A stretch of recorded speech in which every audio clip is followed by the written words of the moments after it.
जय हिंद दोस्तों, आप सभी का स्वागत है आपके अपनी यूट्यूब चैनल विजय जीएस रिसर्च सेंटर में। दोस्तों आज के इस वीडियो में 25 जुलाई 2025 के करेंट अफेयर्स के 25 ऐसे महत्वपूर्ण प्रश्नों को लेकर आया हूं जो कि आपके बिहार दरोगा एवं बिहार एसएससी एवं बिहार स्तरीय जो भी परीक्षा होने वाला है उसमें काफ़ी ज़्यादा यूजफुल रहने वाला है। तो वीडियो को शुरू से लेकर और अंत तक ज़रूर देखिएगा और अच्छा लगेगा तभी लाइक कीजिएगा, नहीं तो नहीं कीजिएगा। तो चलिए शुरू करते। आज का हमारा पहला प्रश्न है, लंपी स्किन डिजीज LSD किस प्रकार के पशुओं को प्रभावित करता है?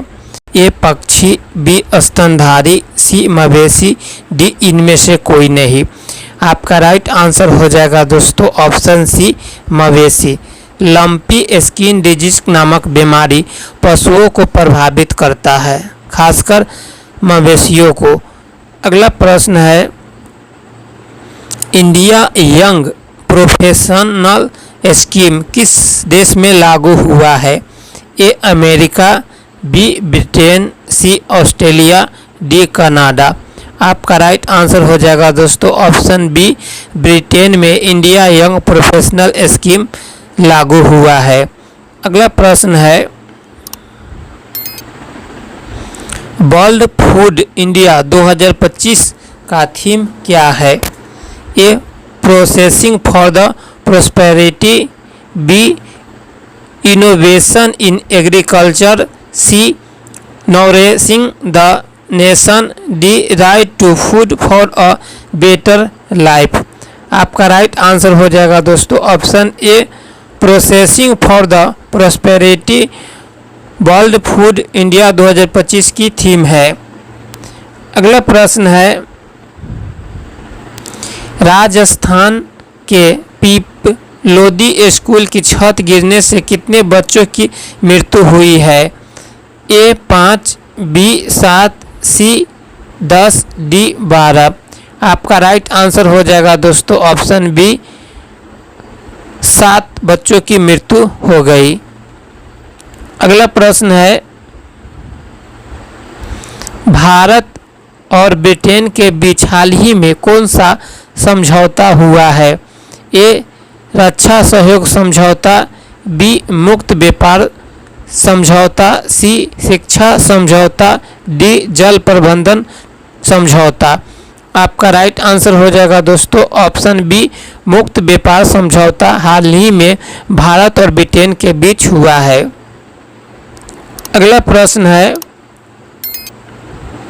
सुप्रीम कोर्ट ने किस मुद्दे पर राष्ट्रपति या राज्यपाल से राय मांगी है? ए राष्ट्रपति की निष्क्रियता, बी राज्यपाल की निष्क्रियता, सी चुनाव समय सीमा, डी कानून प्रवर्तन। आपका राइट आंसर हो जाएगा दोस्तों ऑप्शन बी राज्यपाल की निष्क्रियता के लिए सुप्रीम कोर्ट ने राष्ट्रपति और राज्यपाल से राय मांगी है। अगला प्रश्न है, DGCA ने एयर इंडिया को कितने नोटिस जारी किए हैं?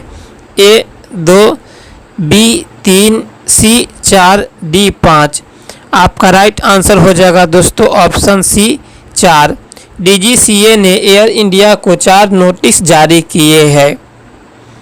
अगला प्रश्न है, एशिया के 2 देशों के बीच संघर्ष में कितने लोगों की मृत्यु हुई है?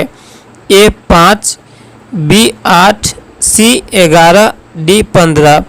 आपका राइट आंसर हो जाएगा दोस्तों ऑप्शन सी 11। एशिया के 2 देशों के बीच संघर्ष के चलते 11 लोगों की मृत्यु हुई है।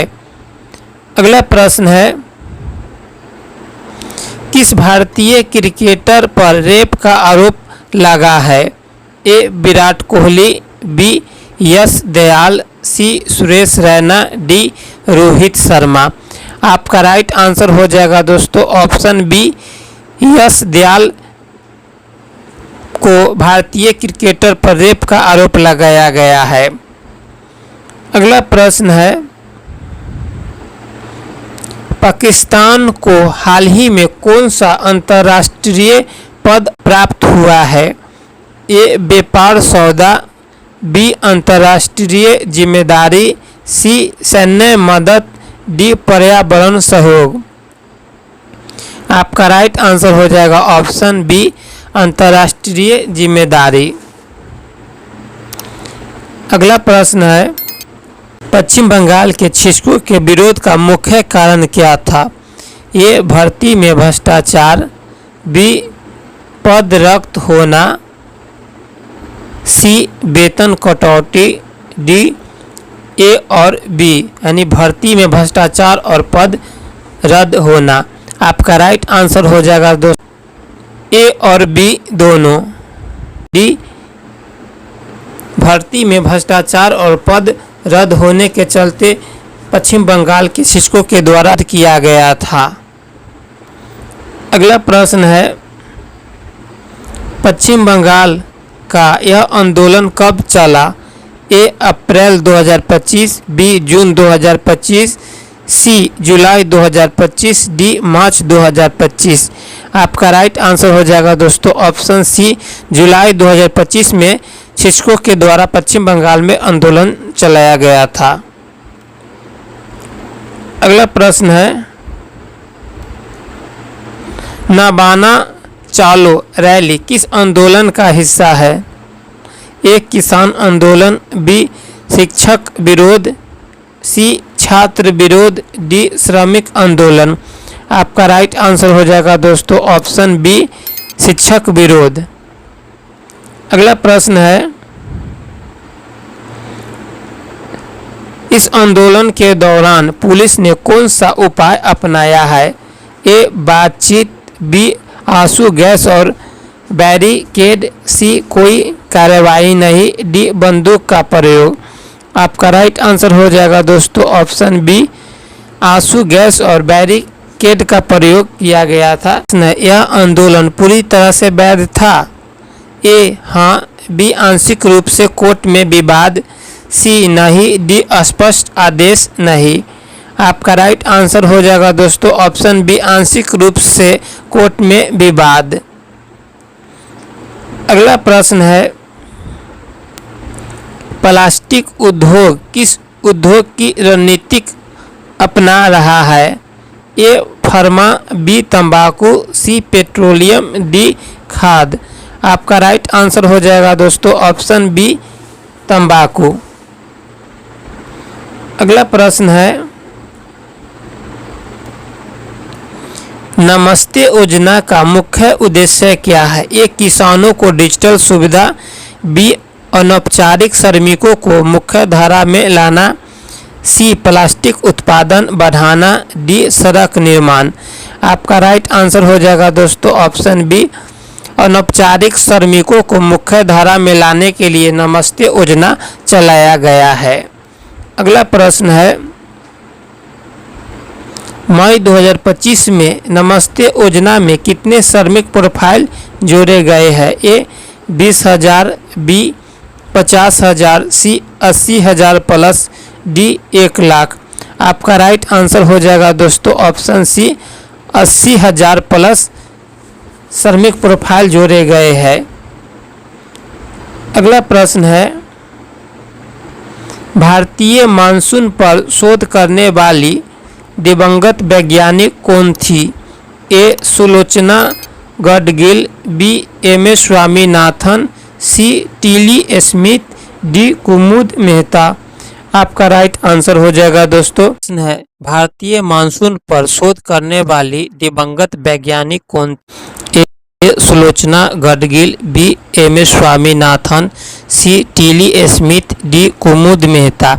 आपका राइट आंसर हो जाएगा दोस्तों ऑप्शन ए सुलोचना गडगिल भारतीय मानसून पर शोध करने वाले दिवंगत वैज्ञानिक थी। अगला प्रश्न है, 26 जुलाई को कौन सा दिवस मनाया जाता है? ए स्वतंत्रता दिवस, बी गणतंत्र दिवस, सी कारगिल विजय दिवस, डी मजदूर दिवस। आपका राइट आंसर हो जाएगा दोस्तों ऑप्शन सी कारगिल विजय दिवस 26 जुलाई को मनाया जाता है प्रतिवर्ष। अगला प्रश्न है, भारत और ब्रिटेन के बीच 2025 में हुए मुक्त व्यापार समझौता FTA का मुख्य उद्देश्य क्या है? ए. दोनों देशों के बीच व्यापार शुल्क घटाना। B. केवल रक्षा सहयोग बढ़ाना। C. शिक्षा के क्षेत्र में साझेदारी। D. केवल कृषि निर्यात बढ़ाना। आपका राइट आंसर हो जाएगा दोस्तों ऑप्शन ए, दोनों देशों के बीच व्यापार शुल्क घटाने के लिए यह समझौता हुआ है। अगला प्रश्न है, भारत में प्लास्टिक उद्योग किस उद्योग की रणनीति अपना रहा है? ए. फार्मास्यूटिकल। B. तंबाकू। C. पेट्रोलियम। D. खाद। आपका राइट आंसर हो जाएगा दोस्तों ऑप्शन B, तंबाकू। अगला प्रश्न है, नमस्ते योजना का मुख्य उद्देश्य क्या है? ए. किसानों को डिजिटल सुविधा देना। B. अनौपचारिक श्रमिकों को मुख्य धारा में लाना। C. प्लास्टिक उत्पादन बढ़ाना। D. सड़क निर्माण। आपका राइट आंसर हो जाएगा दोस्तों ऑप्शन B, अनौपचारिक श्रमिकों को मुख्य धारा में लाने के लिए नमस्ते योजना का शुरू किया गया है। अगला प्रश्न है, मई 2025 तक नमस्ते योजना के अंतर्गत कितने श्रमिक प्रोफाइल बनाए गए हैं? ए. 20,000। B. 50,000। C. 80,000 plus. D. 1 lakh. आपका राइट आंसर हो जाएगा दोस्तों ऑप्शन C, 80,000 प्लस प्रोफाइल बनाए गए हैं इस योजना के तहत श्रमिकों को। अगला प्रश्न है,